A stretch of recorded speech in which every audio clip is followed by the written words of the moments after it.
Morning basket is a term that floats around in the homeschool world, and if you're new to homeschooling, it can feel a little bit overwhelming. If you've created your own and you have one in your family, then you might be really passionate about it. So I would say that I'm probably in that middle ground. I do love what we do in the mornings together, but it's been a growing process. And so today I want to share with you what a morning basket is, what it contains, and I'll show you what's in ours. And I also want to give you some tips on how to start. Hi, I'm Jamie, and this is Simply Learning Together. I am a homeschool mom of 4. My oldest is 8, and then I have a 6-year-old, a 3-year-old, and an almost 2-year-old. When I first started homeschooling, I had 3. My oldest was in kindergarten, and then I had a 3-year-old and a newborn. I was researching all about homeschool, and I just kept seeing this morning basket. I didn't understand it. As we went through our homeschooling journey, year after year, I realized that I was starting to incorporate it without even realizing it.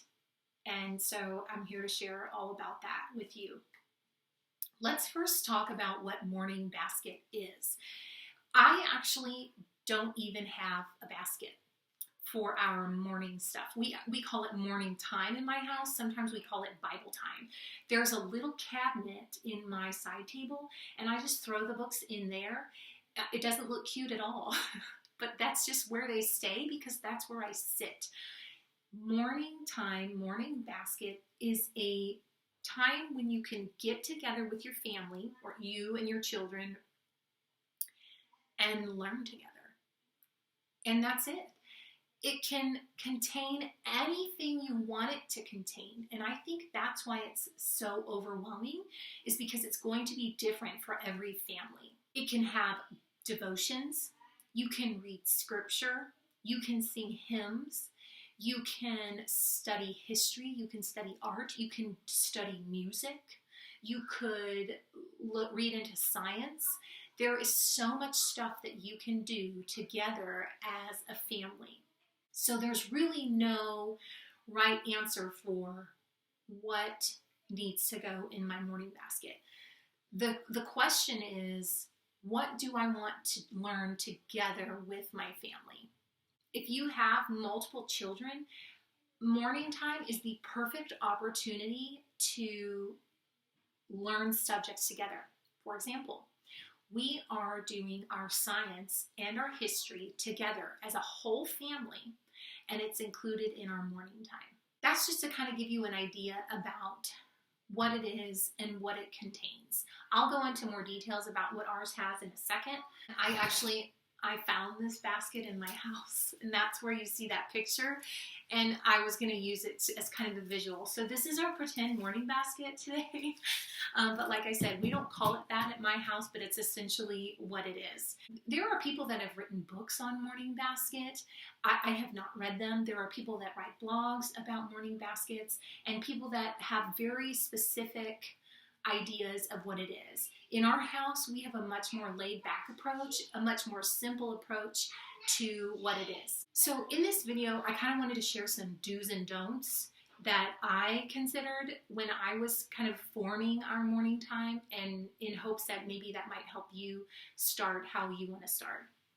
So do start small. Don't try to fill your basket and jump in with all this stuff that you saw someone else put in their basket. I'm going to tell you, when we first started homeschooling, we were reading a devotion, and I think it was the Jesus Storybook Bible. And we sat down, and that's what we read every morning to start our day. And that's literally the concept of morning basket, sitting down together and starting your day together. But it didn't occur to me that that's what it was. So it's possible that your morning basket looks like this. And that's okay, because you can't just jump in and expect everybody in your family to know what's happening. So we started with something as simple as this, a short devotion. And I'll link the ones that we've done that are really fun for my age group. And this is one of them, the Jesus Storybook Bible, and we've also read Indescribable by, I can never pronounce his name, Louis Giglio? Anyway, I'll put those here for you. But just start with one small thing. And that's it. That's it. And it will feel a lot less overwhelming. It can literally be that simple. Have a training plan. So that's my do. Have a training plan for your kiddos. Don't expect them to know what you have in mind. The way that I do this for my children is setting the expectations and giving them boundaries. So I actually heard from a couple of different moms where you put out a blanket for the child to sit on, and that's their spot. They don't leave that spot. And so I set out 3 blankets, and my oldest 2 girls, they know they are not allowed to leave their spot. My 3-year-old, I am teaching her how she needs to stay in her spot. I am reminding her if she wants to come and sit in my lap, I will let her sit in my lap. My 2-year-old, he is allowed to move from spot to spot. He is the one that can move. I am not ready to tackle that yet. And I know it's not the same for everybody, but I don't think it can be. I can't expect my 2-year-old to sit on a blanket and stay there. Sometimes our morning time can last 45 minutes. And so he's not going to sit that long. So they know that he's allowed to move. And they also know, and here's the other thing, I let them play with something quietly. So there's another do. Allow your children to play with something quietly. Keep their hands moving. Maybe it's coloring. Maybe it's playing with some Play-Doh on a tray. Maybe it's building blocks. Letting them move while listening, you might think it's distracting them, but I'm going to tell you, my littlest ones, they play and listen, and it's going in, I promise you. So far we've said start small, and then start that training process. Putting blankets out and creating a spot helps me keep everybody contained and sets boundaries. And so that has been really helpful for us. I have these 3 small blankets, and we literally just put them out each morning, and I go and I grab a bucket of whatever we have, you know, whether it's Legos or a box of crayons and a coloring book, and I'll just put something on each square, and then they will go to that square. All right, so the other tip I wanted to share is to give yourself space to do whatever you want to do during morning time. Now, if you're starting like this, then you have plenty of space. But don't jam pack your morning so that your morning time is this like, okay, now we gotta do this, now we gotta do this, okay, next. You want to be able to have conversations. You want to be able to let your kids ask questions. You want to be able to dive in deeper to something if it's necessary. There are times when we'll read something, and I'll give you a specific example.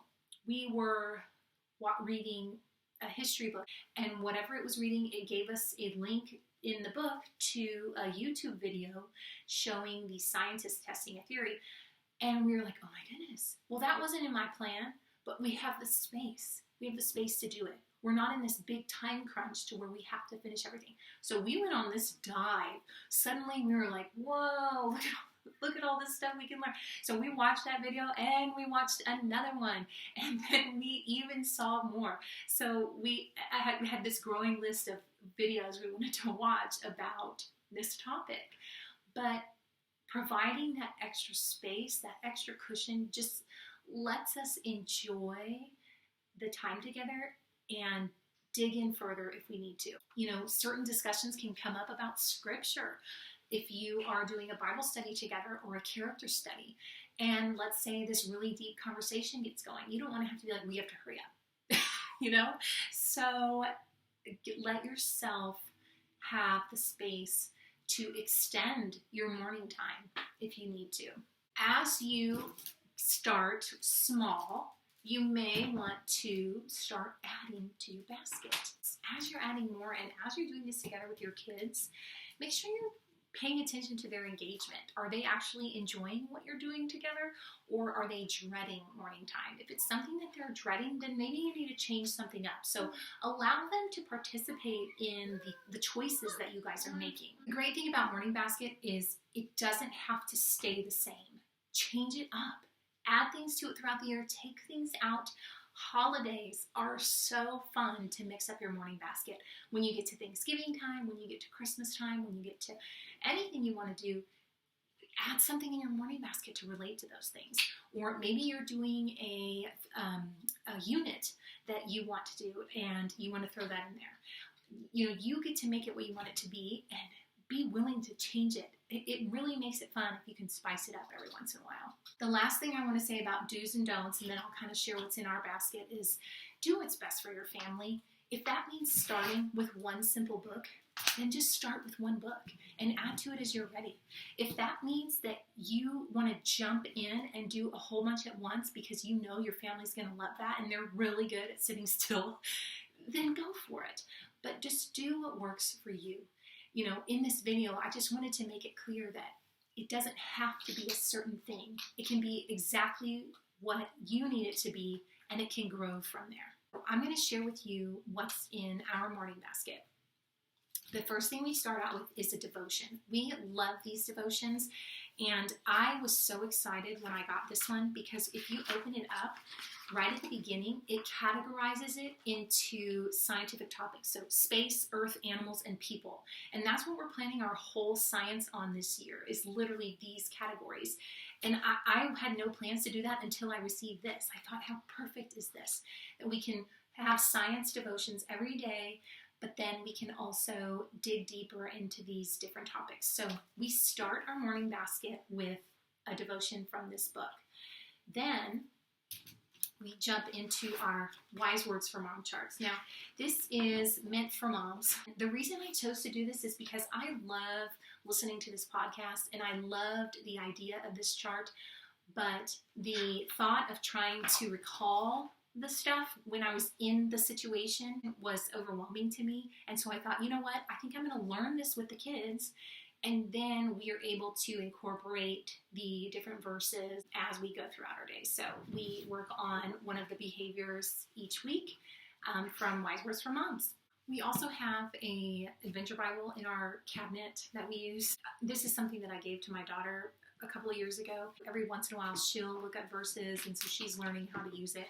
So this is just kind of the Bible that we have to look up the verses that come up either in our devotion or in our Wise Words for Moms.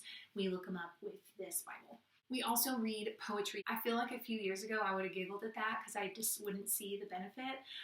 But it's so funny because I've learned that the more poetry you use, the more your children are actually kind of like speaking poetically. So when we started reading poems, I have the book here, hang on.